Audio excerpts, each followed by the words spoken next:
Digestive juices secreted by the salivary glands, liver, and pancreas also aid digestion. In human beings is through mouth. This process of taking food is called ingestion.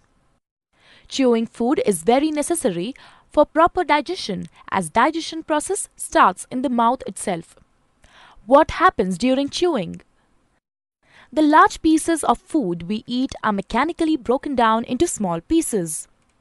Teeth helps us in swallowed food from the mouth passes onto the esophagus. The epiglottis, which is a flap-like structure behind the tongue, directs the food into the esophagus and prevents entry into the larynx. The peristaltic movements of the esophagus helps the food to move down the tract till it reaches the stomach. It is a bag-like structure with thick wall. It is in the shape of a flattened U and is the widest part in the alimentary canal. The food that enters the stomach is churned and mixes with the mucus, hydrochloric acid and digestive juices secreted by the inner lining of the stomach. The acid helps to kill the bacteria present in the food. It also makes the medium in the stomach acidic. The digestive juices secreted by the stomach break down proteins into simpler substances.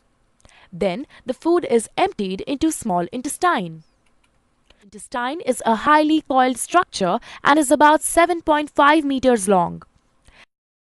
As soon as the small intestine receives food from the stomach, the digestive juices from liver and pancreas are mixed into it. It is the largest gland in the human body and is situated in the upper side of the abdomen. To the right, it is reddish-brown in color. It secretes bile, which breaks down fats. Bile is stored in gallbladder between meals, located just below the stomach.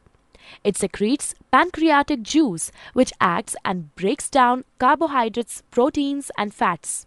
After this is completed, the partially digested food reaches the lower part of the small intestine, where intestinal juices act upon the food and completes digestion of any remaining components in food. The carbohydrates in the food break down into sugars like glucose, fats into fatty acids, and glycerol, and proteins into amino acids. The wall of the small intestine has finger-like projections called villi, which have a network of thin blood vessels close to the surface. The villus increases the surface area of absorption and absorbs the digested food materials. The substances thus absorbed are transported through the bloodstream to different organs in the body and are used to build complex substances like proteins. This process is called assimilation. In the cells, glucose breaks down into carbon dioxide and water with the help of oxygen and releases energy. Large intestine is wider than small intestine and measures 1.5 meters in length. Once the undigested food enters the large intestine, it absorbs water and some salts from it and passes the remaining waste into the rectum. Here it remains as semi-solid fecus. The fecal matter is removed through the anus. This is called egestion.